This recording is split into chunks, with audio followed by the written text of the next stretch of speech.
Olá pessoal, tudo bem? Então hoje a gente vai fazer mais uma revisão aqui do módulo extra, página 89, aula 5, sobre radioatividade. Tem alguns exercícios bem interessantes aqui, a gente vai fazer 3, beleza? Então, não, perdão. A gente vai começar pelo 2, exercício 2 da página 89. Uma das consequências do acidente nuclear ocorrido no Japão em março de 2011 foi o vazamento de isótopos radioativos que podem aumentar a incidência de certos tumores glandulares. Para minimizar essa probabilidade, foram prescritas pastilhas de iodeto de potássio à população mais atingida pela radiação. A meia-vida é o... Vou explicar por que você faz isso. Porque assim, se você... Como o iodo ele pode ser absorvido pela tireoide, né? Se você tiver um excesso de iodo no organismo, a tireoide não vai absorver aquele iodo que está radioativo, porque ela já está, digamos assim, saturada de iodo. Então aí o iodo radioativo que você absorver aos poucos vai sendo jogado fora. A meia-vida, com licença. A meia-vida é o parâmetro que indica o tempo necessário para que uma massa de certa quantidade de radioisótopos se reduza à metade do seu valor. Então, ele vai decaindo, vai se degradando. E, dado um tempo, a massa dele cai pela metade. Dado aquele tempo de novo, cai para metade da metade e assim vai.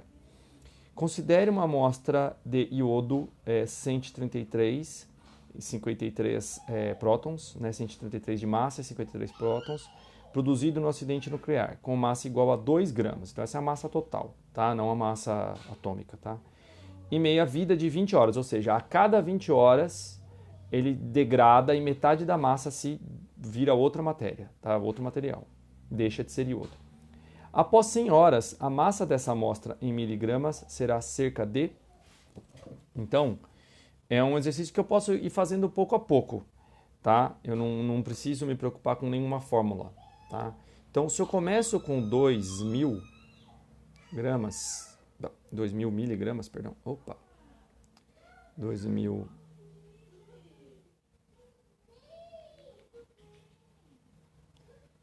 miligramas, o que vai acontecer? Ele vai decair 1, 2, 3, 4, 5 vezes, certo? Por quê? Porque se ele decai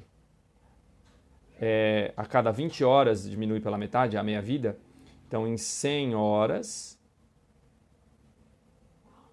ele vai decair em vários intervalos de 20 horas, né? Então dá 100 dividido por 20, que dá 10 por 2, que dá então 5 vezes, né? X de vezes, tá bom? Então, na primeira vez, ele vai decair para metade, 1.000. Nossa Senhora. Vou fazer um pouquinho maior aqui. 1.000 miligramas, tá? Na segunda, metade disso, 500. Na terceira, metade, 250. Metade de novo, 125. E metade de novo, 62,5 miligramas, que nos dá a alternativa A. Beleza? Esse é até que tranquilo. 3. Na física de partículas, uma partícula é dita elementar quando não possui estrutura interna. Por muito tempo pensou-se que prótons e nêutrons eram partículas elementares. Contudo, as teorias atuais consideram que essas partículas possuem estrutura interna. Pelo modelo padrão da física de partículas, prótons e nêutrons são formados cada um por 3 partículas menores, denominadas quarks. Os quarks, que constituem tanto os prótons quanto os nêutrons, são dos tipos up e down. Na verdade, não só do tipo up e down, tá? Mas os prótons e nêutrons são constituídos apenas por up e down, tá? Ou anti-up e anti-down. Mas existem outros, tá? Charm, bottom, top, tá bom? Cada um possuindo um valor fracionário do valor da carga elétrica elementar E, que é 1,6 vezes 10 a menos 19 Coulomb. A tabela a seguir apresenta o valor da carga elétrica desses quarks em termos da carga elétrica elementar E. Bom, a gente ainda não considera o quark como uma carga elementar, né? Porque como ainda não conseguiu se isolar um quark, então a gente considera ele como uma fração da carga do elétron, tá? Então a gente considera que o quark up, eu não lembro exatamente o símbolo do quark up, mas eu acho que é U mesmo. O up ele tem mais 2/3 de E, né? E o down tem menos 1/3 da carga da carga do elétron, beleza? Então a carga do próton ela tem que ser mais 1E, né? E a carga do nêutron tem que ser 0E. Então eu tenho que achar é um exercício de fração. Eu tenho que achar uma soma de frações que me dê para o próton mais 1 e para o nêutron 0. Bom, aí eu acho assim uma bobagem chutar. Se você sabe um pouquinho mexer com frações, é uma continha fácil. Só pensar, bom, se o próton tem que dar positivo, eu tenho que somar mais valores positivos do que negativos. Se eu somar vários valores positivos, né, todos positivos, sabendo que eles são formados por 3, né, bem lembrado, tá? Eu tenho um quark aqui, um quark aqui, um quark aqui, tá? Tanto para o próton como para o nêutron. A pergunta é se é up, ou se é down, né? Qual que é qual aqui, certo? No caso do próton, por exemplo, se eu somar todos os positivos, ficaria 2/3 mais 2/3 mais 2/3, só para ter um exemplo. Aí se eu fizesse MMC, daria 3 e em cima daria 6, né? 2 mais 2 mais 2, que me daria 6 por 3, que daria mais 2E. Então isso aqui está errado, não pode ser.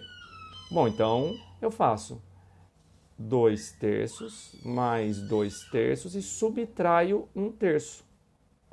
Ok? Então vai ficar o quê? MMC dá 3, em cima vai dar 2, 2 mais 2 menos 1. 2 mais 2, 4, menos 1, 3, que vai dar 3 sobre 3, que vai dar 1, que é o que eu queria, mais 1E. Bom, então se eu já cheguei nisso, eu vejo que só pode ser ou a A ou a B.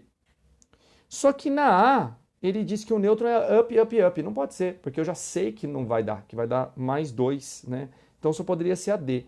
Mas vamos fazer a continha só para vocês verem como é.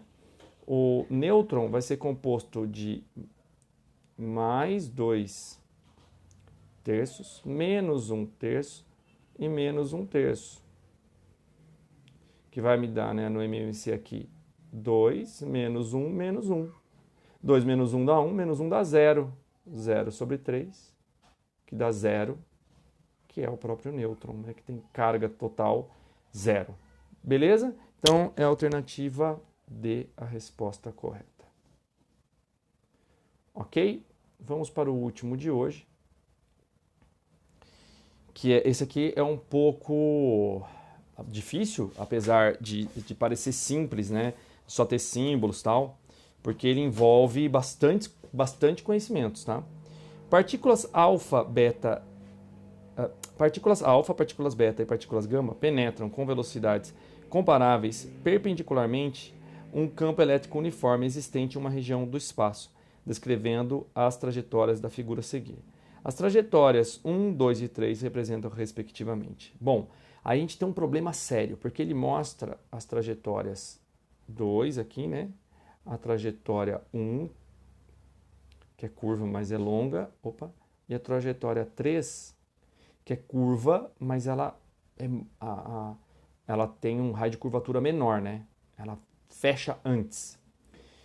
Se eu lembro um pouco de magnetismo, eu posso pensar, mas espera aí, para onde que é o campo? Ele falou que é perpendicular.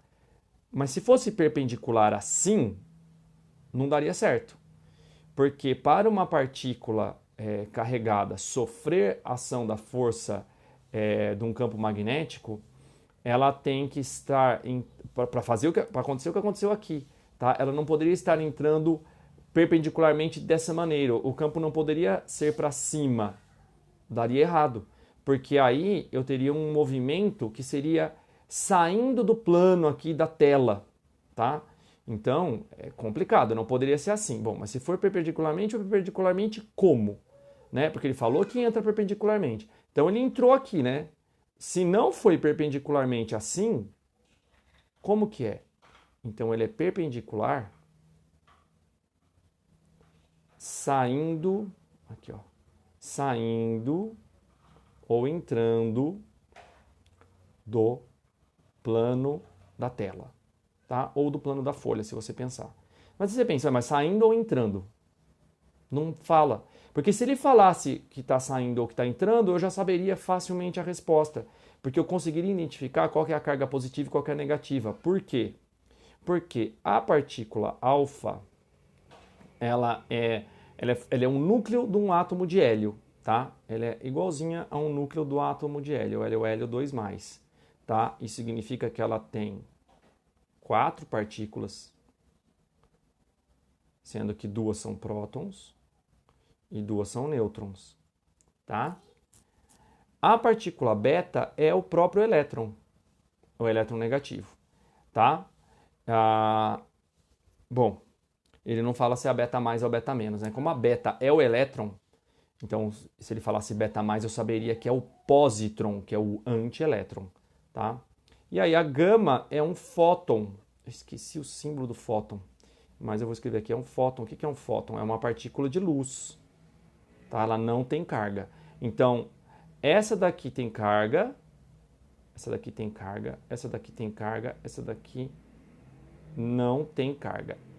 Bom, sabendo que a gama não tem carga, ela não vai sofrer ação da força elétrica. Então, voltando aqui, A2 tem que ser a gama, obrigatoriamente. Se eu olho isso, eu já mato a B e a E. Só fica a C e a D, que fala alfa, gama, beta ou beta, gama, alfa. Aí basta saber qual que é a alfa. É a 1 ou é a 3? Qual que é a beta? 1 ou é a 3?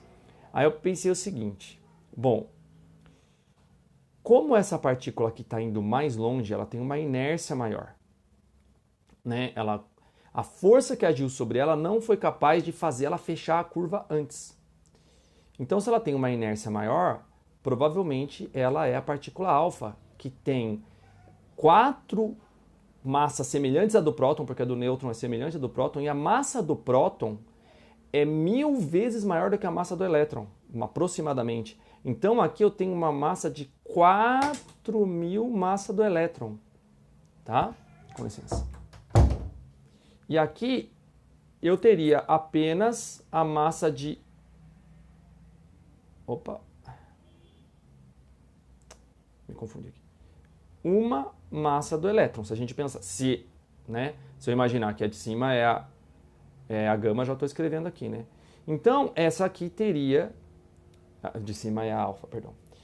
A de baixo teria que ser a beta, tá? Porque como ela vai ter uma inércia menor, né?